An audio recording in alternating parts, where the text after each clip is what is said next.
Dah. Assalamualaikum warahmatullahi wabarakatuh. Waalaikumsalam. Baik, apa kabar anak semuanya? Baik, Bu. Alhamdulillah, semoga kita selalu dalam keadaan sehat walafiat. Amin. Sebelum kita memulai pelajaran, kita minta kepada ketua kelas untuk menyiapkan kelas mereka terlebih dahulu. Siap, doa mulai. Doa selesai. Baik, sebelum kita memulai pelajaran, Ibu absen dulu ya. Ya, Bu. Erna Widya Utami, Mayang Zalfa Aulia, Nur Habibah, Muhammad Nur Ihsan, Hadir, Bu. Rizka Apriani, Cahyani Putri Bagat, Murtazima, Muhammad Hadafi. Hadir, Bu. Alhamdulillah hadir semua ya. Iya, Bu. Baiklah, sebelum kita masuk pada materi hari ini, Ibu ingin bertanya kepada Ananda sekalian tentang materi kita minggu lalu, yaitu tentang kita kan minggu lalu belajar tentang alat-alat asik kan? Apakah anak-anak masih ingat apa-apa aja alat-alat asik itu?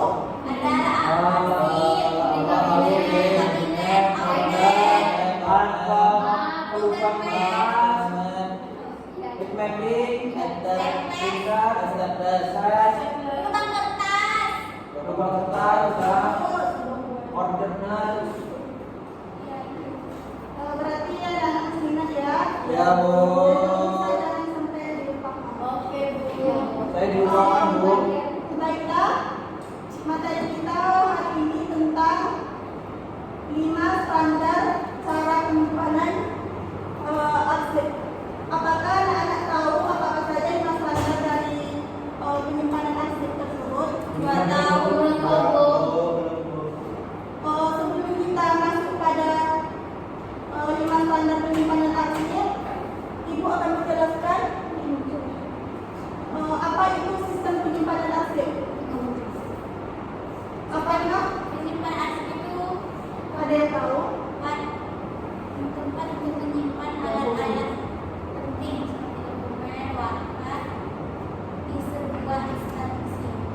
Betul. Yang lain, apa masih ada yang tahu?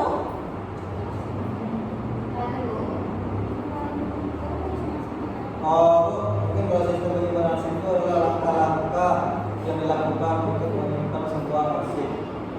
Baik.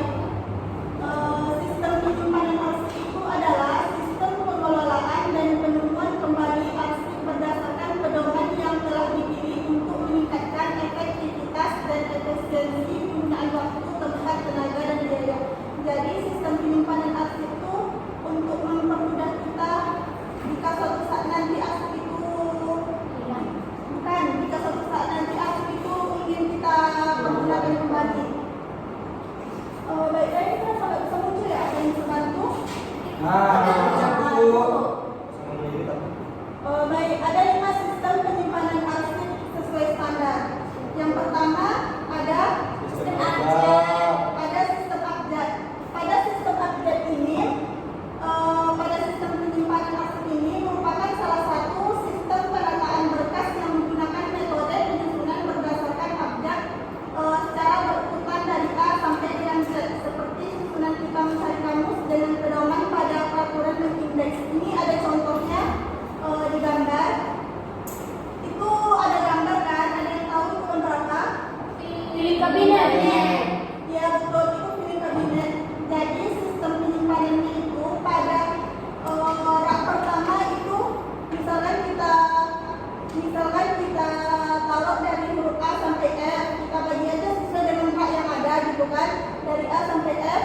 Terus rak kedua dari B sampai F misalkan kan, sesuai dengan contoh itu. Rak ketiga dari M sampai F.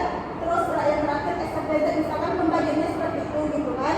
Jadi nanti di dalam rak itu ada namanya guide. Ada yang tahu apa itu guide? Pembatas. Ya betul. Dan itu pembatas. Jadi itu ini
kayak aja.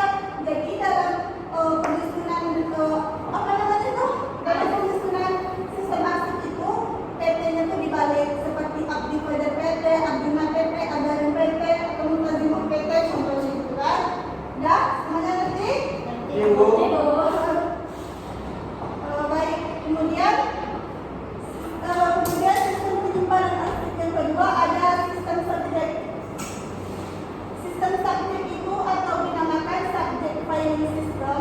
Pada sistem penyimpanan arsip ini ditata sesuai subjeknya masing-masing atau permasalahan atau perihalnya.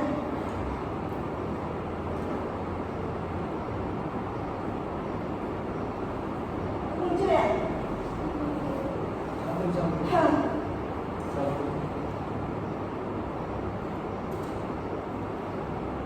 Jadi pada sistem subjek ini arsip itu dikelompokkan sesuai dengan permasalahan atau perihalnya. Di situ juga ada 3 pengklasifikasiannya. Yang pertama itu ada masalah utama. Ada masalah utama tuh ada lacinya tuh kan ada 3. Nggak nampak ya? Ini kan lacinya tuh ada misalkan 4, 2, 3, 4 gitu. Misalkan laci pertama tentang arsip tentang kepegawaian. Arsip kedua, laci kedua tentang keuangan. Laci ketiga tentang apa gitu kan. Kemudian di dalamnya itu kan ada 3 tingkatan. Terus nanti di dalam lacinya itu ada lagi guide-nya. Misalkan ada laci kepegawaian, ada guide tentang cuti, ada cuti. Kemudian di dalam guide cuti itu ada lagi namanya handling folder. Contohnya di dalam cuti itu kan biasanya ada cuti melahirkan, ada cuti sakit, ada cuti tahunan. Jadi seperti itulah. Apakah yang paham? Nanti kan misalkan siapa yang kerja di kantor, nah ini tolong ambilkan surat cuti multazimah tanggal 3 Februari kemarin. Dan ini tinggal pergi ke laci kepegawaian, kemudian pada guide cuti, pada handling folder cuti sakit misalkan gitu. Jadi lebih mudah jadi carinya gitu. Muncul. Kemudian yang ketiga ada sistem kronologi. Pada sistem penyimpanan arsip ini adalah urutan waktu yang berkaitan dengan tanggal, bulan, dan tahun. Jadi diurutkan dengan mengelompokkan tanggal, bulannya, tahunnya. Misalkan kalau kita ambil tahun gitu, jadi pada ada di misalkan kayak ini kan ada 4 rak, misalkan ada 2020, 2021, 2022, 2023 gitu kan. Nanti di rak pertama 2020 berarti ada berapa guide gitu? Ada berapa pembatasnya? Ada 5. Salah? 12. Ya betul. Karena kan di dalam 1 tahun itu ada 12 bulan. Jadi di dalam rak itu nanti ada 12 guide, ada 12 pembatas. Iya. Kemudian di dalam guide, misalkan di dalam guide Januari, nanti itu ada lagi handling foldernya. Handling foldernya ada berapa? 30. Betul. Sesuai dengan bulan yang ada pada ya. Kalau misalkan kita ambil sistem yang kronologi yang per bulan, misalkan rak pertama Januari, rak kedua Februari, rak ketiga Maret, berarti di dalam rak itu ada berapa guide? Ada 3. Ya, biasanya ada 30 sesuai banyak tanggal yang ada pada bulan itu.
Apakah kelihatan?